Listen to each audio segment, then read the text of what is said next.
live. I'm Ivana Vandalon. And I'm Ayla Dagenpour. And we are Girls in Goal, and this is podcast number 2. Just a few clarifications from our last podcast. The only thing that I really want to address at this point is we know Klinsman didn't run a 4.42. That was what we initially ran on our predictions. That's what we would have run, in other words. Exactly. So, we know he ran a 4.231. We were just expressing our affinity for the 4.42 and its effectiveness. And it's beautiful. So. But we think ultimately that Klinsman ran the right formation. So obviously. We got the win, so. So that's done. I guess we're talking a little fast, so we'll try and keep it more explanatory this time around. Yeah. So we're going to start with Dynamo news. We like to keep it at home and then move out.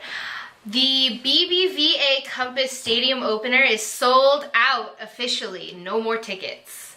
So if you were hoping to get tickets to the DC United home opener, then you're SOL, or you're going to have to go kind of backdoor with it. I mean, they're sold out, which is pretty impressive. I heard that when they opened the pre-sale for season ticket holders, that the season ticket holders bought them all. Yeah, no, there were no public pre-sale. There was no public pre-sale for this. So that's really impressive. As season ticket holders, we're really proud of this accomplishment. And we're really excited for the home opener and cannot wait, because 7 road games away, to start off the season is ridiculous. But BBVA Compass is officially sold out, so that'll be a pretty awesome game. Hopefully you can watch it. It is being televised as well. It's going to be on the radio locally in Houston. And then also there is a season ticket holder pre-sale for the Timbers game at BBVA Compass Stadium. And I have heard that that's about to sell out too. So if you have friends that are season ticket holders, start calling them. Have them hook you up. You meaning us, really. Us. You can email us and yeah, we'll get you in, no worries. But, so that's about it. BBVA Compass is selling really well, so it's something we're really proud of. The only other big news on the Dynamo front, besides the win, but we'll get to that later, is that the Houston Dynamo went ahead and hosted a viewing party. Last season, all our viewing parties were at Hooters. Hooters is nice. It was fun. It was fun. I won a huge framed jersey, so that was pretty cool. And I won LA Galaxy game tickets. Yeah, so the Hooters viewing parties were really fun. They just got really hectic. And this most recent viewing party was held at a local bar in Washington called Sawyer Park, and it kicked ass. It was so good. I mean, it was packed, but it wasn't hectic, and they did cool raffles, and I think, somebody won an MLS All-Star signed banner, which is pretty cool. So it was just really good, and I noticed that the viewing party for next week is also at a local pub. It's not at a Hooters chain, so hopefully the Dynamo will continue that trend, because I really liked it. I'm bummed that I missed it. It was good. It was good. Dang it, work. It was really good. So we'll move on to the MLS, since that's all we have on the Dynamo front. Well, now we're going to move on to the Dynamo game. Yeah. I mean, the MLS front, there's nothing big. The NBC coverage started. I thought it was good. Yeah, it looked really good. Very well covered, and I'm excited for the rest of the season. I'm a big fan of Kyle Martino, so I think that he was a really good choice, just personally. I think he was a good choice as commentator. He's kind of all over the place. He kind of jumped around a little bit, but he was good. He was good, I think. I think he'll get better as the season moves along. Practice. So, and we will get better as we move along with our podcast. We're just like Kyle Martino. Anyway, I guess we'll move on to the Dynamo game now. Yes. We won! Yay! And the audience is excited. Yay. I have to give props to Dan Kennedy, though, for his insane efforts in goal for Chivas. He stopped so many of our opportunities to score. along with some help from the posts and the crossbar. Yeah. But he kept Chivas in it until the very end of that game, and props to him. And, you know, it just kind of showed us that our finishing needs to be better. Yeah, I mean, you look at their goalkeeper, and he was insane. I think Dominic Kinnear after the game, he even said, the goalkeeper was just having an on day. He was just on. It's crazy, So he definitely, I agree, kept them in the game. He was their efficient back line for the most part. And if they had a man of the match, it would have been Dan Kennedy through and through. I think that also, our finishing wasn't the best, and there were some big misses. Bruin missed a really big one in the first half that I was kind of disappointed that he missed. I have a lot of faith in Bruin. I think, honestly, it was just first kick nerves with Bruin. Although, I mean, we did see this trend with Bruin, and this is not to say that I dislike Bruin as a player at all. I love Will Bruin. Will Bruin's one of my favorite members of the team. I think he's great. But I think that we saw him kind of bust out last season, and he was like a beast. He was a machine. And then the season dwindled down, and he just... Granted, he never really came back last season from his injury. That's true. He never found his footing really again. So hopefully he'll bring it over into this season, and we'll see him in his first DC United game form from last season. I mean, at least he did look good. You have to say that for Will Bruin. He did good. He did look very fit. He got that service. He tried to work with it. He did have a couple misses. I think his biggest miss was the first shot that he took in that first half. That was the biggest miss to me. Absolutely. But we also got really lucky. There was that shot that bounced off the post and no one was there, and that was honestly a stroke of luck. That had nothing to do with our defending. It had nothing to do with tally. That was pure luck. Absolutely. There's nothing else I can say about that. I mean, I thought the back line looked solid, but there were definitely moments that made me nervous, and I think they'll just continue to improve through the rest of the season, but I thought they put out a very good showing this first game. I think that our backline was honestly the backbone of our team. Absolutely. For that game. They were really strong. They were the strongest, section on the field. Adam Moffat was really quiet, speaking of the midfield, which surprised me. Honestly, in the middle of the game, for a minute when we came back for the second half, I forgot he was playing. Which is not usually something that happens when Adam Moffat is playing. So that surprised me. That took me by surprise. But I think that the backline kept it together. They kept it tight. They were really aggressive. And, where our finishing lacked, our backline came in and shut some stuff down. Going back to the Adam Moffat thing, I think with the absence of Camargo, he was kind of forced into a role of facilitator and distributor. So it's not as big of a role, as big of a... visible role that he played this last game that we're used to seeing him play, but I think he was effective. I think he had a good game. So. Yeah, he had a good game. It's more his style to be a little bit more aggressive than he was. And so I think he was just kind of out of character. But I think I really attribute that to the absence of Camargo.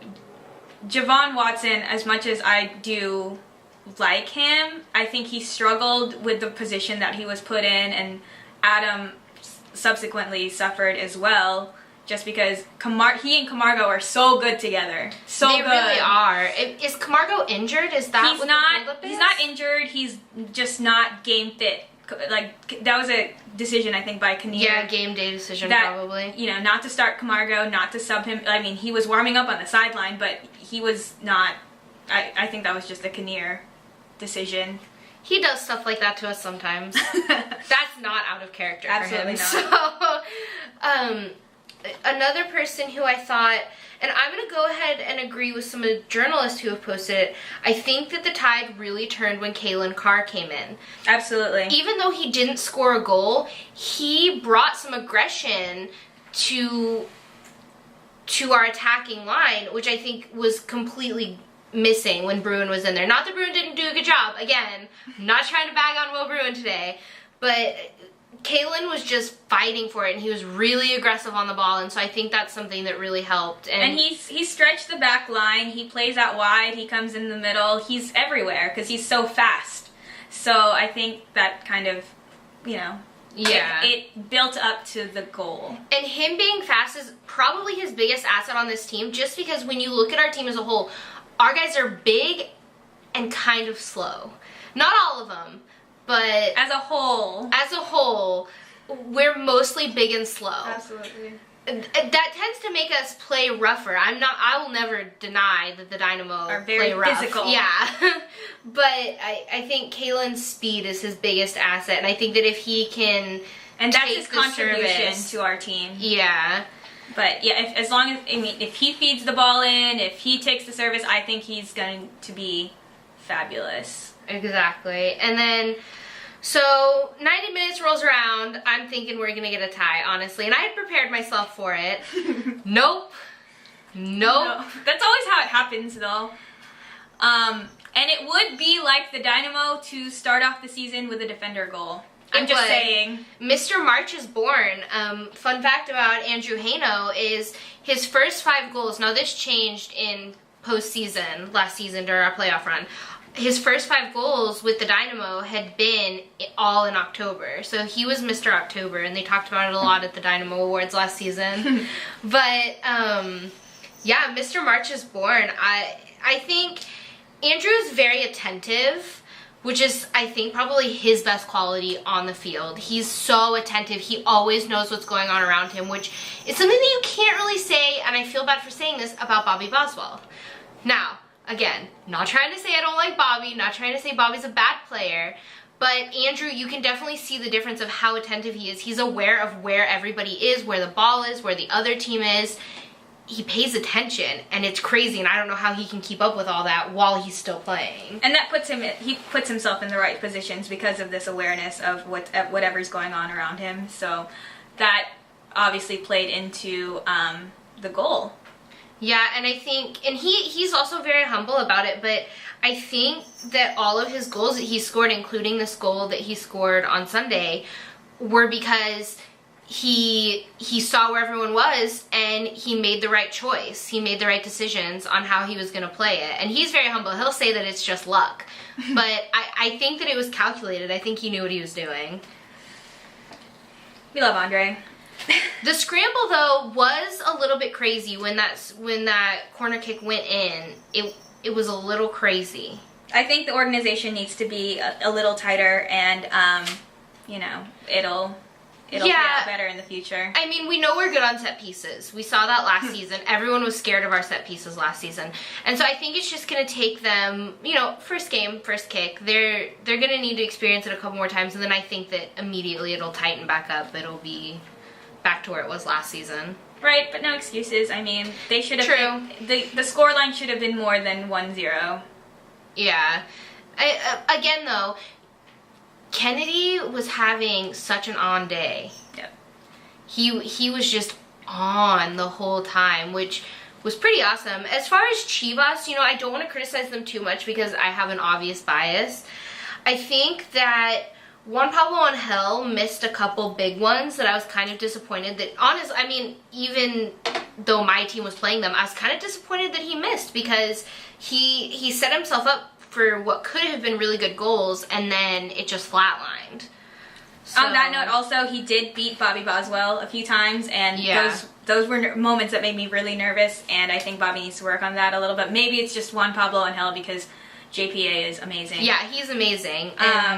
I think that also with him, I think those misses that he did have will tighten themselves up as the season goes on. So I don't think that because we won this game, we should count Chivas out for the rest of the season against anyone. Because they matched us. That whole game, they matched us in speed and strength. They really did. And if anything, Dan Kennedy will help keep them in games and give them opportunities for wins in the future. As a joke, as a bullet point, I kind of wrote, at least Chivas is attractive. I mean... They are. They are. No, this is true. And this is kind of a funny joke that it's weird that you brought up. Some of you may have put two and two together, some may not have. I'm a contributor at a website called Gay for Soccer. It's a Gay Straight Alliance soccer website. And the girl who covers Chivas recently made a post, you can go to gayforsoccer.com and read it, about how Chivas is the most attractive team. And so between the contributors, it's kind of, she and the Portland Timbers contributor have kind of been arguing back and forth about who has the sexier team.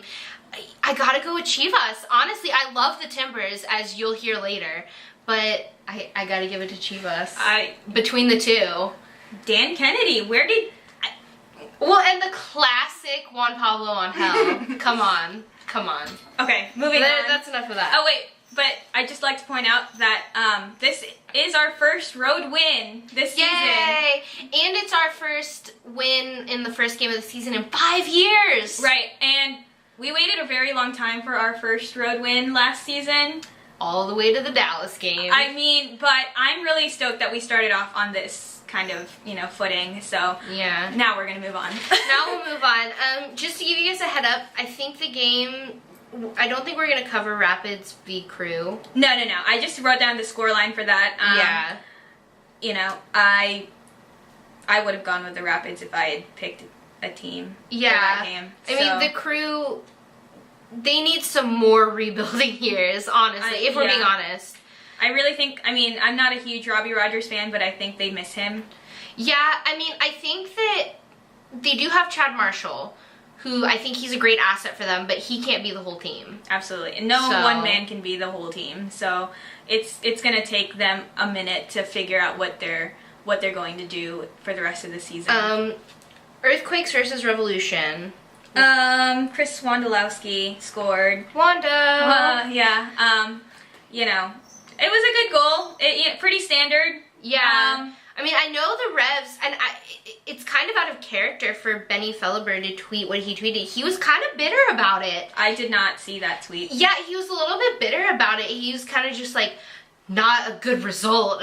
Just the way it came off, I don't know. He probably didn't mean it to sound that way, but I was a little bit surprised because it's kind of out of his tweeting character, if you will. But you can't really, get inflection from tweets or text message, but so you don't know how he meant it, but it wasn't a good result for them. No. So it's not like he was wrong. But that game went as I expected, so I really have no other comments. The next game that I really kind of had an opinion on, we picked the Whitecaps over the Impact. Yes.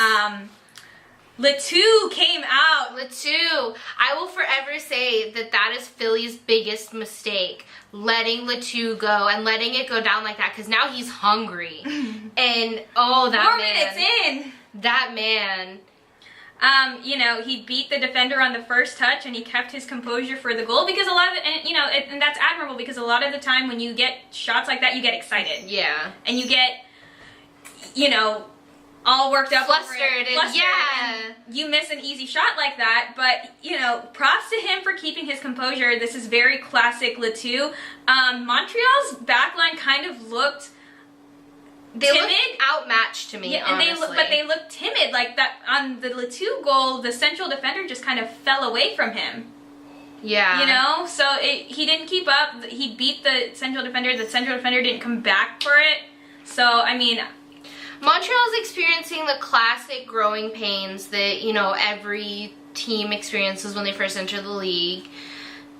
But at the same time, I honestly think that I think we're going to see the Whitecaps in the playoffs, no question. I think so too. And then the second goal, I'm obsessed with this second goal. It was beautifully worked into the box, and then the pass from Latu between Hasley's legs to Cumiento, and then, Camilo working into the box the way that he did. Stunning. That goal was insane. It was one of those goals that I think I would, we're first weekend in, but I would say that should be up for goal of the year. One of the contenders. We have like 1 million in the end, but I liked that goal too. Yeah, it wasn't a rocket from 40 yards out or anything like that. And it wasn't overly fancy. No, but it was classic. It was fundamental soccer. It was impressive. It's something that, even though it was fundamental, it's something you don't see a lot. Right, because everybody goes for the big, like... showboat moment. So I appreciated the goal from start to finish. But I think that the Whitecaps are going to have a good year. Absolutely. And props to them because, if I'm not mistaken, they finished at the bottom of the table last season. So... Did they? I believe so. Tied with the Revolution, right? Yeah. Okay, something like that. But, no, I think Latu was the best signing. Oh, yeah. That, you know, it cost them a little bit more. And I'm going to go ahead and clarify another thing. When I said that I thought Danny Cruz was the best pickup of the offseason, what I meant was for value, because DCU paid next to nothing for the guy, and so I think that the talent per dollar sign was the best deal, the best bargain if you're bargain shopping. But as far as the most valuable pickup, it was Latu, no question. And I think that we'll see that the rest of the season. Yeah, and, you know, the Whitecaps back line looked solid, and, you know, Jaden Merritt at anchor, I mean... Yeah. Amazing. And, by the way, he's the nicest guy. After they played the Dynamo last season, a friend of mine and myself went and talked to him and hung out with him, and he was just the nicest guy. So if you ever get a chance to go hang out by the Whitecaps bus and wait for him after game, you should, because he's so nice. Okay, and the next game that I have, like, a few notes on, the DCU Sporting Kansas City, I don't have a lot of notes on it. Teal Bunbury looked absolutely lackluster, didn't contribute anything aside from a frustrated yellow card, and Sapong, you know, made an impact immediately. So I think they need to look into starting Sapong over Bunbury in the future. Well, and I don't know what's up with Bunbury, because you see him in seasons past and in years past, and he was so strong and he was so aggressive, and now he's just kind of falling all over the place. So I don't know what's going on with that, but the stoppage time goal was good. I do have to give props to Bill Hamid. Made some amazing saves. I would go so far as to say one save of the week for this week, the save off of Kai Kamara's strike in the 45th minute. That was amazing. I think that's save of the week for sure, and I would say a save of the year nominee. Yeah, and I mean, Kamara is always going to be dangerous. You let Kamara get up there, he's going to do something with it. So that especially impresses me. So props to Bill Hamid. Yes. Future of the U.S. national team. Yes. So the LA game, we have to talk about it. We have to talk about it. I mean, they got whooped. There's no other way to put it. It was the score line was obviously 1-3, but LA scored 2 goals. Yeah. I mean, Real Salt Lake, they were just in top form. They look so much tighter, and especially you look at their season last season, and like, whoa. I do have to point out that the Galaxy had a CONCACAF Champions League match on Wednesday, but there are no excuses. Yeah, there's no excuses, and I feel like that's a pretty typical Galaxy excuse when they lose a game or when they do poorly is, oh, we had midweek travel. Well, okay, you know, after a while that excuse gets tired.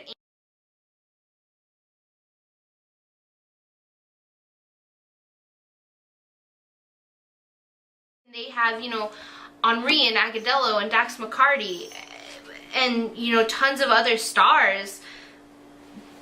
But can they make it work on the pitch? That's ultimately the question. That's a lot of the reason why all-star teams kind of flounder, because these people don't play together all the time.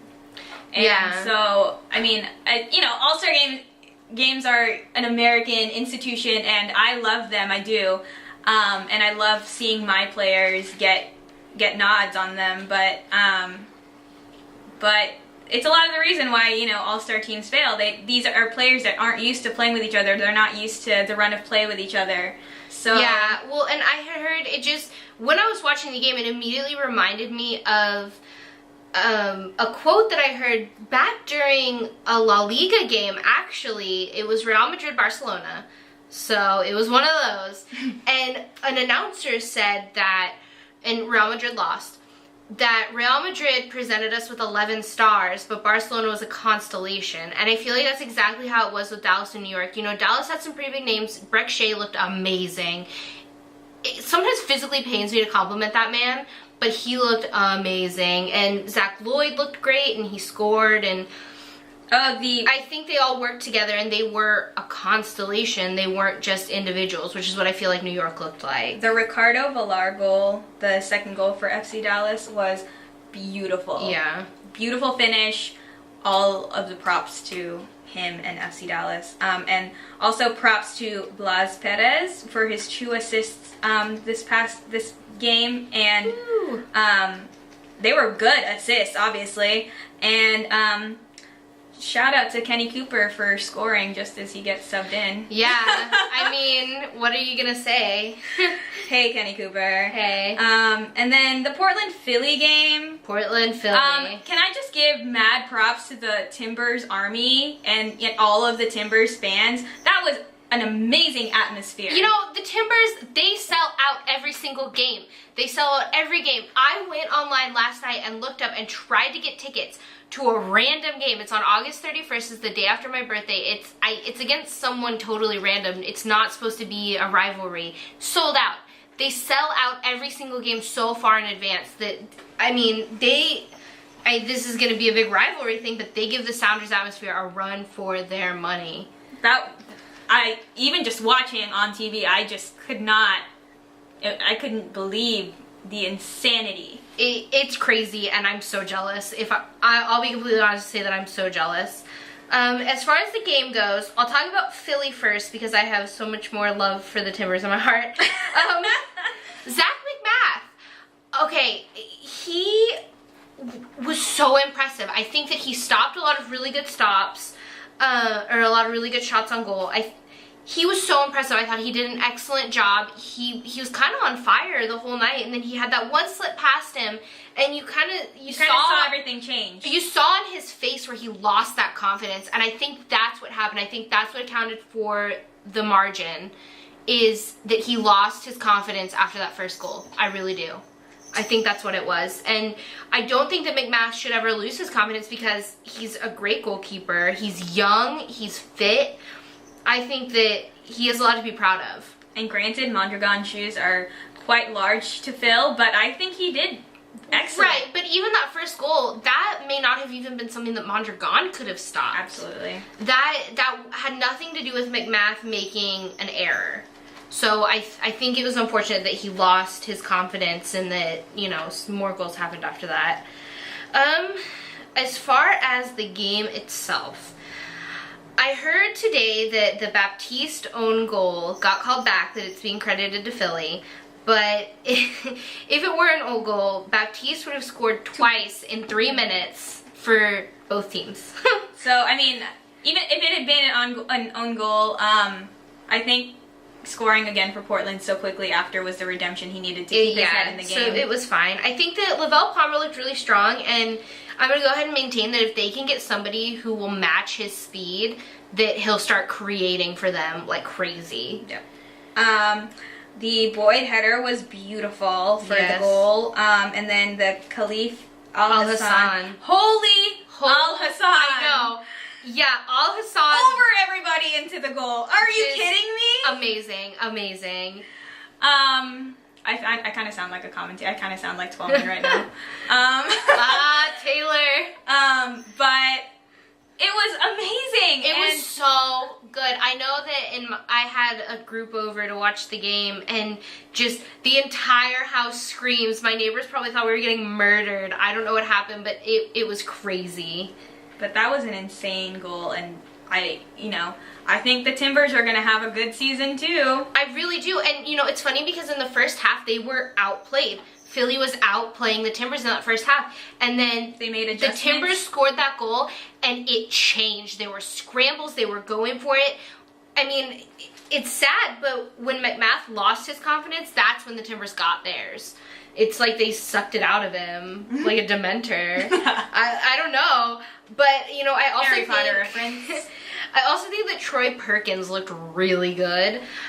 You could see him in the first half getting kind of frustrated, and honestly, I thought he was about to charge the field and just go rogue and go start, playing every position himself, because you could see he was getting frustrated, but I think he did a really good job overall.